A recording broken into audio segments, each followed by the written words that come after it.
Kasama natin ang ating idol na si Idol Neil Coleta. Siya yung pinakaunang celebrity sa ating grupo dito sa MMW. So yan.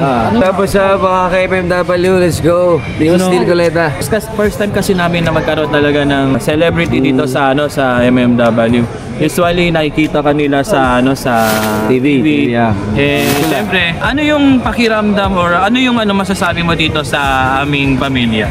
Ako, to be honest, syempre, dapat ako, for me, sa ngayon, aktibo pa rin naman tayo sa sports. Actually, mas sports ko talaga is badminton.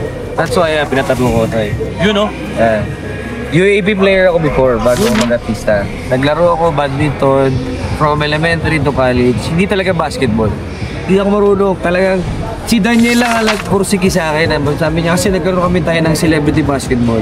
Sabi niya, maglaro ka basketball, mas maraming racket. You know? So, siyempre ako, sa trabaho ko, actually kami, pag dumadayo kami sa ibang lugar, more entertainment lang talaga. Pero kung minsan, napapalaban din. Kaya sabi ko nga, kailangan din pala matuto ko. Hindi lang yung sobrang hardcore na siyempre takot ako. Sangpa ako, takot ako mabalian, takot ako ma-injure, or whatsoever. Pero nandun kasi yung puso na kahit lalo ngayon, siyempre kailangan natin i-balance yung diet. Kailangan yung lifestyle natin, dapat andun yung proper exercise. Siyempre ako, kuya, trabaho, yung ginagawa ko, so wala ko pa rin magpapawis. So that's why ito, hanggang everyone, hindi ko pwedeng kalimutan basta, bukod doon, nasa pangangalaga ako ni tatay, then napakabi ako. Kaya ako, sabi ko nga nung nag-open ka sa akin na gusto mo kong maisama sa team, wala kang walang hindi, oo agad. Kasi alam ko marami akong matututunan.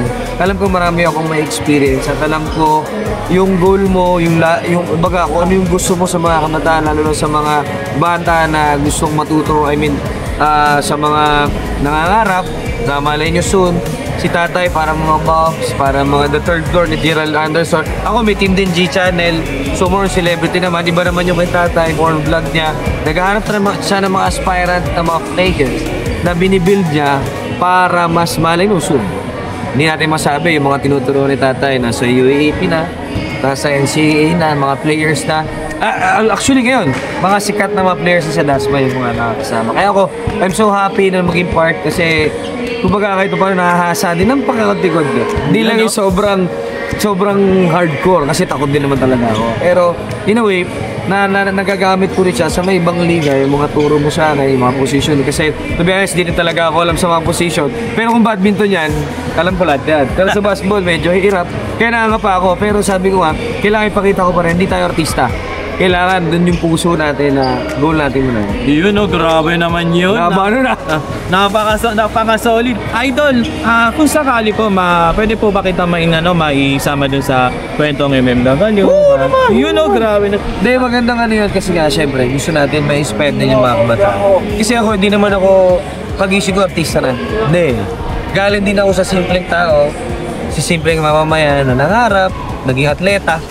Pero yung pagiging atleta ko, nagamit ko siya para matuloy ko yung pangarap ko. Pero syempre, naging scholar ako nung time. Hindi ko natapos. Badminton na. Hindi ko natapos, pero nagamit ko yung sports na yun para matupad ko yung mga pangarap ko. Kaya nandito ako as an actor, 15 years in a showbiz. Pero yung puso sa sports, hindi ko inalis. Nandun pa rin. Kasi dito ako nagsimula. Dito ako nanggaling. Grabe naman yun. Basketball, dito sa puso yan. Kahit di lang sobrang galing, hindi ako UAP ng basketball, badminton. Pero pagdating sa sports, lahat ng sports dahil natin lang. Wala akong masabi, idol. Doon pa lang sa simpleng nasabi niya yun, sobrang lalim na. Marami na ako agad natutunan. Ayun guys, abangan natin si Idol Neil Coleta sa ating kwentong MMW. Basta ito lang sabihin ko sa inyo, hindi masamang mangarap. Dahil minsan din ako nangarap.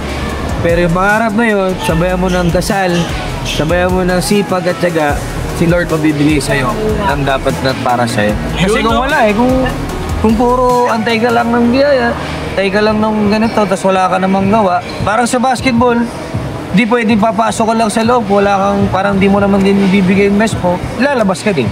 Tama. So para bumabad ka sa court, ipakita mo yung galing mo, ipakita mo yung pagiging sporty mo, pakita mo yung pagiging desidido mo na manalo para bumabad ka rin sa court. Maraming salamat po, Sige Konsi. tayo. Siyempre, shoutout din sa MMW Sports Apparel. Sobrang ganda. Ito, nakita nyo naman sa sumagpagawa sa mga liga. Di lang liga. Sa iba't ibang sports, pwede kayo magpagawa kay tatay. Yun, DM nyo lang po sila. Napakabilis. At garantisado, sa ligo, magagawa agad. Yun, Maraming salamat po, Konsi. Sige, tayo. Warm up ka na po.